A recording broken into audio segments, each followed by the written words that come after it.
that you have, when you want to use one resource, you have to lock it first. Otherwise, the problem is what? Other transaction will also try to access the same resource at same time. So it will create problems. So what is the solution? Accessing something, you have to lock that thing. Okay. So what will be the other transaction will do? It will wait until its lock has been granted. It has to wait. There is no other option. Okay. So the problem is you have to lock. We don't have any doubt on this. We have to lock this. The problem is how to lock. There do some, so people are actually asking how to lock your whole system. So first of all, we have shown you these slides where we will go for locking whole system. So here our focus is to lock the resources as per based on the resources itself. Okay, so we will not look the transactions. Here we will lock, will put the lock on the database or on the table or on the pages, but we will not look at the transaction. So first I have shown you this slide. Here we have put the lock on the whole database. Then what we have done, here we have put the lock on the table, right? So first of all database, then table. Here we have put the lock on pages. So we will in the RAM, you know about this, I think there will be some pages. You can define some pages and you can put your lock on the pages, right? Then you within the pages you can put the lock within each row. So it will be row level lock. Okay, so I can put lock on each field. But what first problem is, when you are trying to put lock on a particular field or particular page, then you are increasing the overhead. So who have to manage this overhead? The lock manager.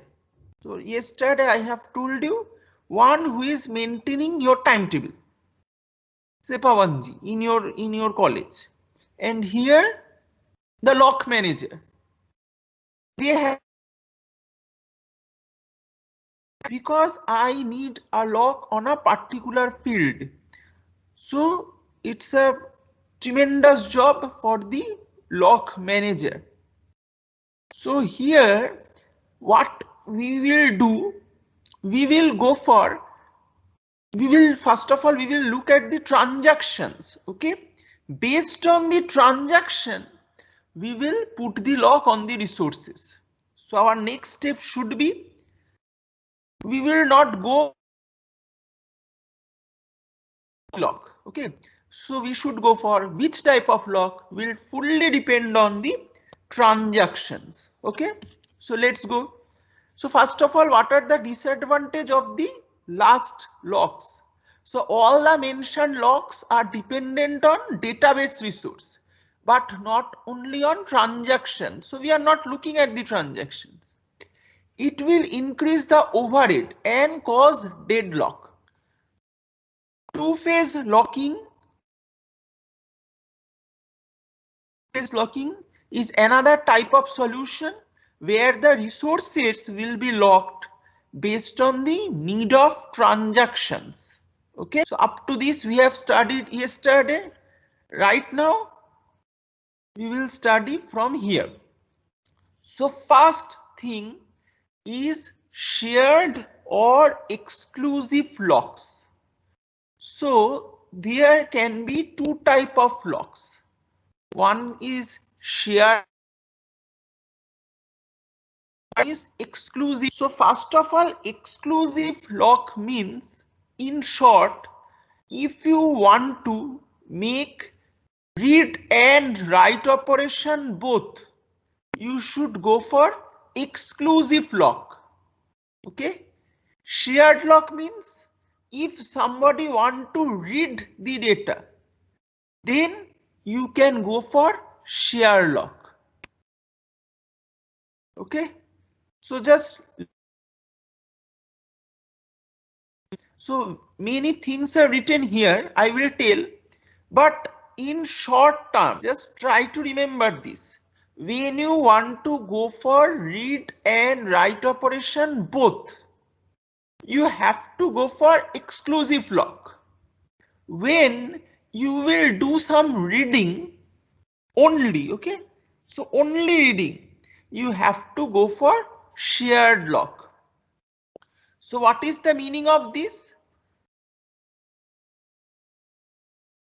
When you will do an exclusive lock on some resource, then nobody can read it, nobody will write it.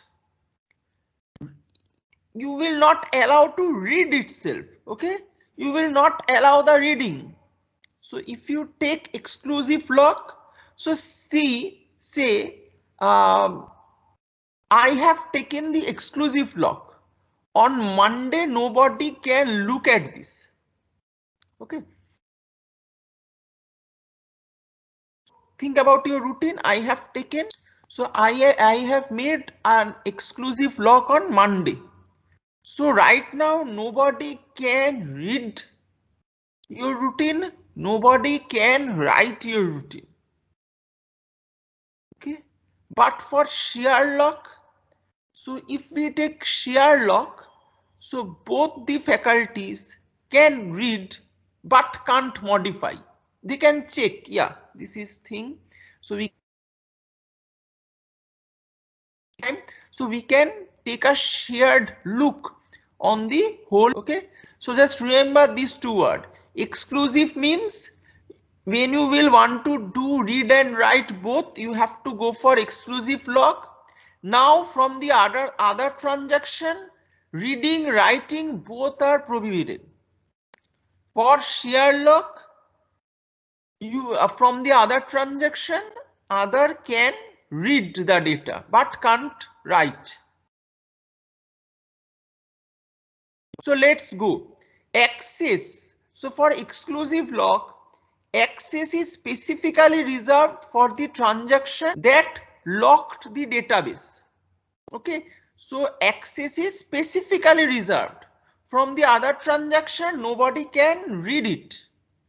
Must be used when the potential for conflict exists. When a transaction wants to update a data item and no locks are on that data item by another transaction. So you will get the exclusive lock when no other is given to that data resources. So think about A is one resource. Okay.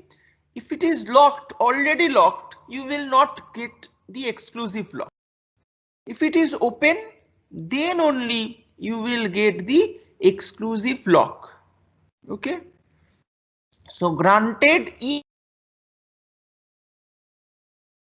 no other locks are held on the data, then you will get, or the lock will be granted to you. Fine. Now the shared lock. So concurrent transactions are granted read access on the basis of a common lock. So you can read from, if you have shared lock. Without lock, you can't do anything. For each and action or transaction, you have to maintain one lock. Otherwise, you can't do nothing. Issued when a transaction wants to read data and no exclusive lock is held on that data item. Why we have mentioned no exclusive lock? Because if other transaction is going with shared lock, You can also get the shared lock. You can also,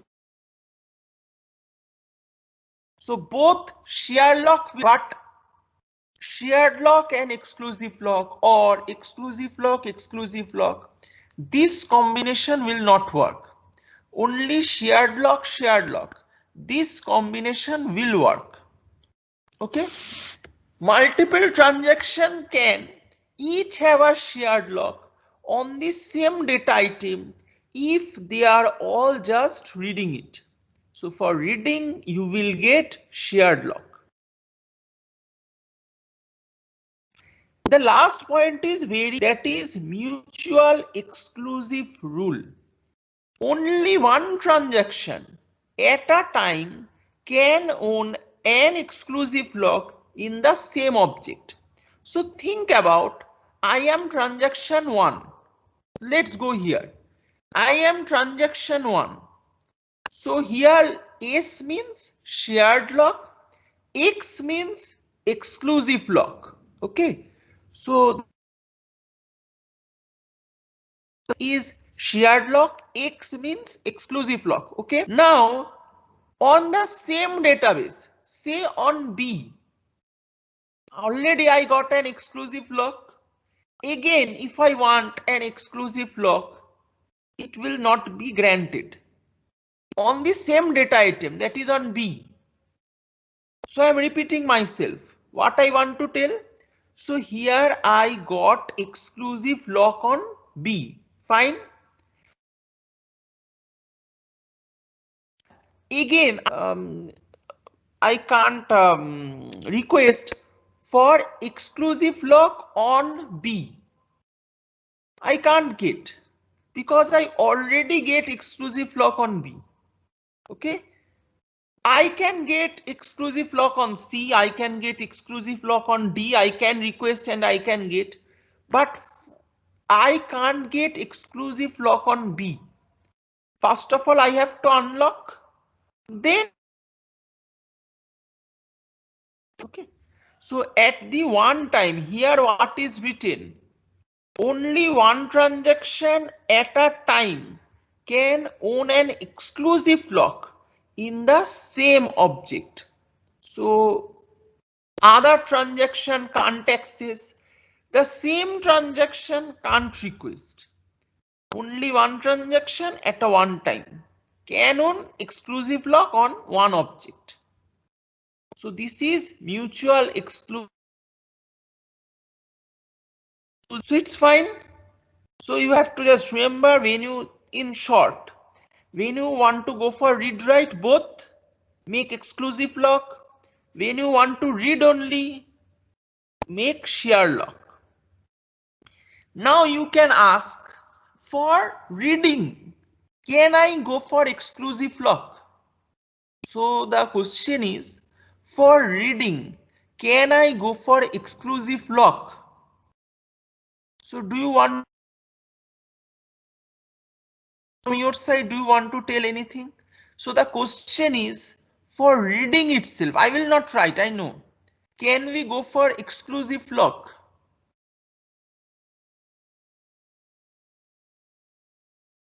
So do you want to tell anything?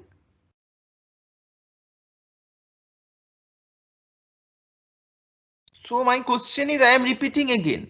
For reading and writing, you should go for exclusive lock. For reading itself, my question is, for reading, only for reading, should I go for exclusive lock?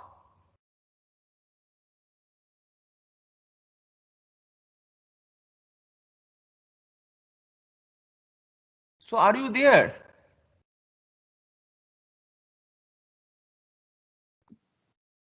Yes, so we can go for shared lock.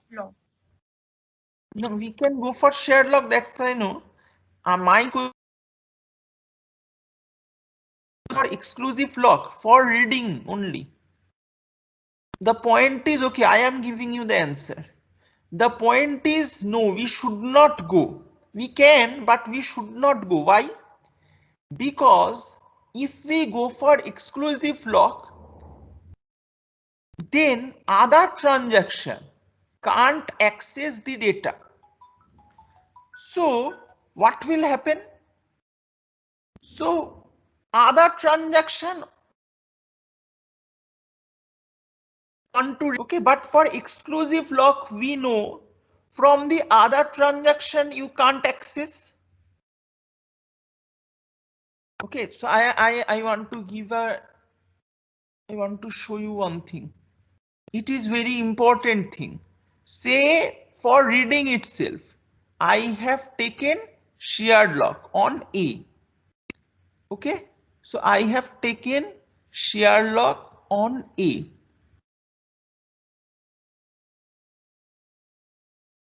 So this is transaction 1 and this is your transaction 2. Now from transaction 2, from the next timestamp, you can get shared lock on A, because from 2 transaction shared lock is possible. Okay, so here you will read A, so you will read A because you got a shared lock. Here also you will get a read A. Okay, so it is not a problem. Now what I want to tell, say this is first type of instruction. Say now I want exclusive lock on B. So for A I can't get. So already shared lock has been given. Shared lock, fine. So for resource B, I need exclusive lock. I have to. Then I will read B. Okay. So I am only reading, I am not writing. That's why I have taken your exclusive lock. Now what will happen? Now what will happen? From this resource, you can't get read B. You can't get. So if you want read B, you have to wait. So you can't get this. Okay, this is a wrong statement. Because why you can't read B? Already exclusive lock has been given on B. So you can't get shared lock, you can't get exclusive lock, you can't get anything. So what you have to do? You have to wait. You have to wait. Let here you will get read B. Here you will get exclusive lock and you will get here say unlock B. Say transaction 1 unlocked its B. Unlock B. Okay. So here you will get the resource. So for reading purpose, if you take exclusive lock, only for reading purpose, if you take exclusive lock, then what will happen? The other transaction got delayed, nothing else. So only for reading purpose, you should not lock for exclusive lock anybody. Then what you are doing? You are just delaying the work of another transaction. You should not do that. So when you are going for exclusive lock, just remember we should read and write both. So if I read, write, then fine, we can take exclusive lock. Only if we are reading exclusive lock, because what will happen? The other transaction get delayed. Okay. So you got this point.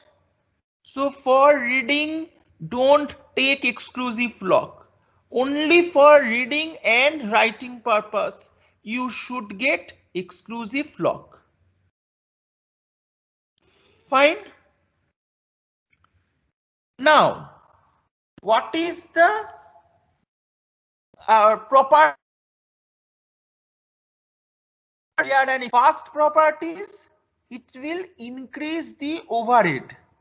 Okay, because before each reading and writing, I am taking locks. So basically it will increase the overhead, but it has some advantage. So for taking those advantages, I have to go for shared and exclusive lock. Okay, the type of lock held must. So when you think I should read, before that you should take one lock based on your transaction or instruction. So before granting any instruction, you have to grant a lock.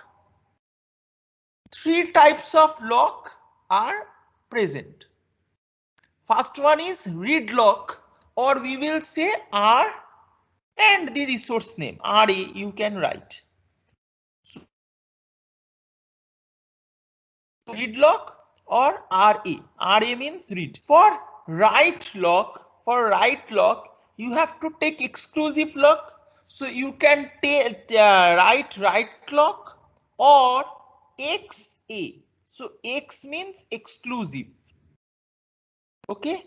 So X means exclusive. So you can write lock. In the books, basically you will get this symbol write lock, and says you will get X. Okay, so both symbols are fine. In books you will get read lock, in internet resources you will get RA. Both are fine. And the last one is when you will take it, you have to release this lock at some time. So you have to take unlock. So you can write full unlock or you can write UA. Both are fine. So unlock means UA. Okay. A lock can be upgraded from share to exclusive. So first of all, think about you have taken share lock. Now you think I should write something. So only share lock will not fulfill your aim. So what you have to do? You have to upgrade it from share lock to exclusive lock. Or vice versa. Think about, you thought that I should write something. So by default you have taken exclusive lock, but after some time period you saw I don't need writing. So what I can do? I can downgrade it from exclusive to share lock. Okay. So in the meantime, when you are going through transaction, you can upgrade yourself from share to exclusive, and you can from exclusive to share. Here you have to remember, when you want to upgrade yourself from share to exclusive, then other transaction should not get exclusive lock, because we have already told you from both transaction exclusive is not possible.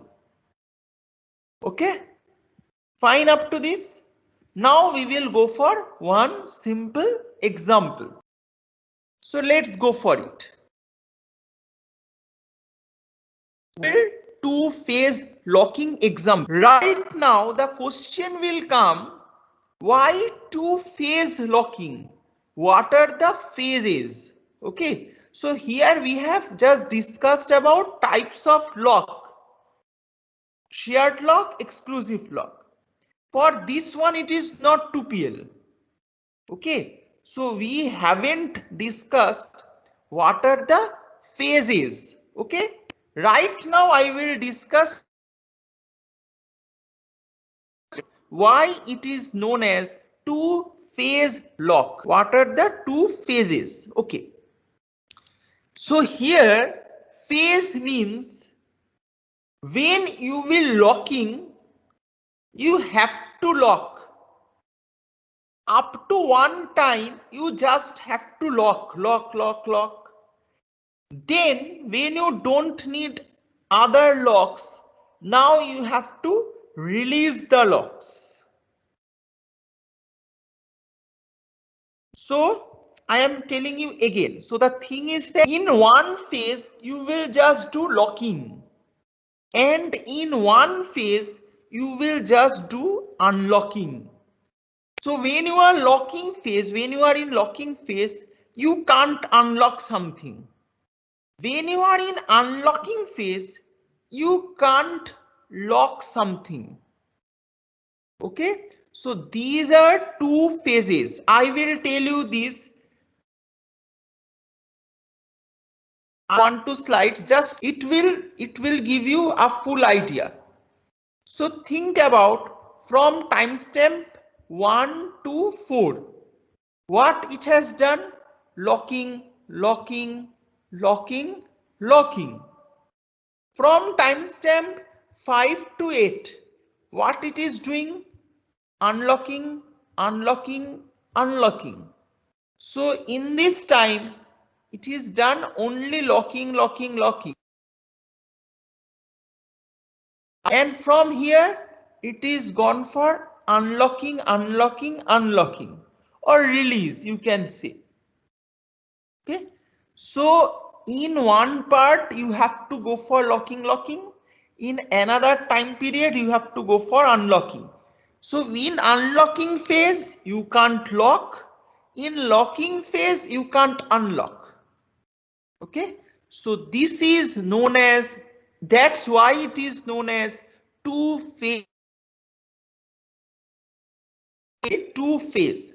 So locking phase is also known as growing phase, and releasing phase or unlocking phase is known as shrinking phase. Just remember two names. So it is growing phase and it is shrinking phase. When you will get all the lock, that time is known as locked phase or lock. You achieved all the locked. Okay, you have achieved all the lock. Now you don't need any other locks. So that point is known as locking point, and that phase is known as locked phase. Okay, so that's why it is known as two-phase locking. So two-phase means one phase for growing or just acquiring lock. One phase is for releasing lock, or it is known as shrinking phase. That's why it is two-phase lock. Got this? Now we will go back. Section T1. Just see up to this we are locking, locking, locking. Okay. From here onwards we are unlocking. So it is your locking phase or growing phase, and it is your unlocking phase, or the name is shrinking phase. Okay, for transaction T2, just see this it is locking or growing phase. Okay, from here it is unlocking phase, or the name suggests it is shrinking phase. So within locking you can't do unlocking, within unlocking you can't lock something. So one phase should be for locking, one phase should be for unlocking. For the shared lock and exclusive lock, we will check this thing: shared lock and exclusive lock. Let's start from T1. So I request share lock on A. I request share lock on A. Okay. So before that nobody got exclusive lock. So I will get share lock. No problem. In timestamp 2, I am requesting or asking for shared lock on A. So it will exclusive lock on A is given or not? No exclusive lock is given. So I will get shared lock. It will be granted. No problem. Because both shared lock can work. Okay. Now, if I want exclusive lock on A, I will not get. I have requested exclusive lock on B. So this is another resource. So it will check. Is we have given shared lock? No. Is we have given exclusive lock? No. On B we haven't given anything. Okay, let's find. So we can go for exclusive lock B. No issue. Now we will go for unlock A. Unlock exclusive. From transaction T2, just see. Here we want exclusive lock on C. We want exclusive lock on C. We will get, because nobody is taking C or nobody has locked C, right? So I will get exclusive lock on C. So here I will unlock shared lock on A. Here I will unlock exclusive lock on C.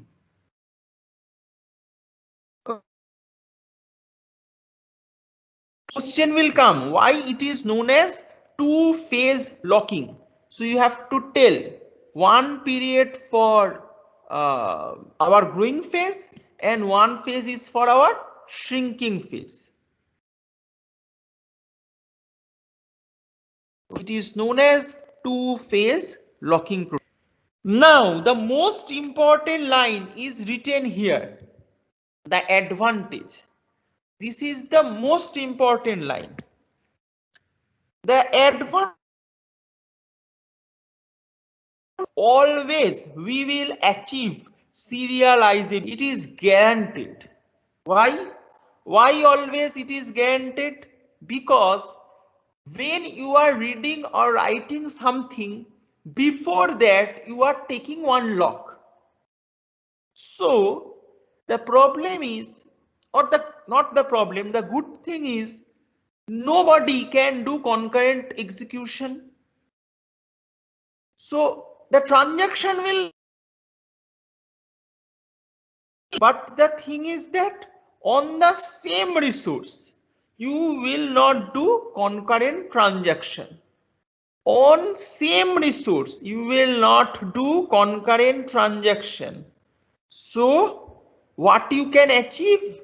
You can achieve serializability. Think about, here we have taken lock on A. Okay, so here we have taken lock on A. Here we have unlocked. So in this, T2 can't use A. It can't use A. It can't use. Okay, so from here it can use resource A. Here it can use resource A. It is fine. And here T1 transaction is using A. For this timestamp, T1 transaction using A. After finishing this, T2 transaction is using A. So what happened? In reality, what it will achieve serializability. So that's why we will choose two-phase locking protocol. Okay. So two things you have to remember. I am repeating myself. Two things you have to remember. First one is, why it is two-phase? Because one phase is for locking or growing and unlocking, or that's why it is known as 2PL or two-phase locking. You have to remember this thing. One, very important. Second thing, the question will come, why we will choose 2PL? Okay, so what will it ensure? So it will ensure serializability. Definitely you will get serializability. So how serializability? Just see, looking for A from transaction T1, transaction T2 can't access A. Okay, so when will it unlock A? then only from T2 you can access A. So what will happen? First of all, for 1 to 10 seconds, T1 will work on A. From 10 to 15 seconds, T2 will work on A. So by this manner, we have achieved serialization. Okay. So these two very important things. Any problem up to this? Any issue? Any problem from your side? No. No? Fine. So we have already discussed. So within 1 minute I can finish this. So first of all, it will guarantee serializability. Very important word written here. Serializability.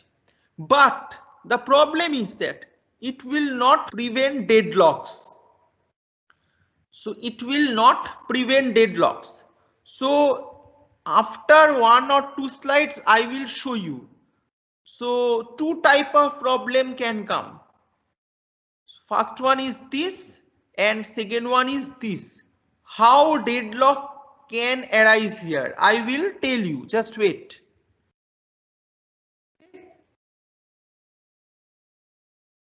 It will guarantee serializability. That's not an issue. The issue is it can't prevent deadlocks.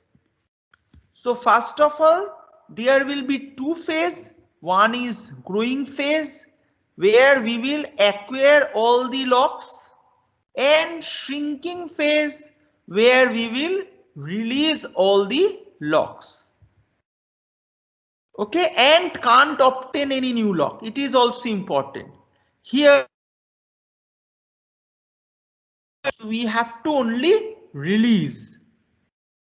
Fine. Two-phase locking, how to ensure serializability. So it will govern by the following rules. So these are three rules already we have discussed, but I want to read it again. Already we have discussed. Just go through this. Two transactions cannot have conflicting from T1 and T2. You can't get exclusive lock. You can't get read and exclusive lock. Only you will get read lock, right?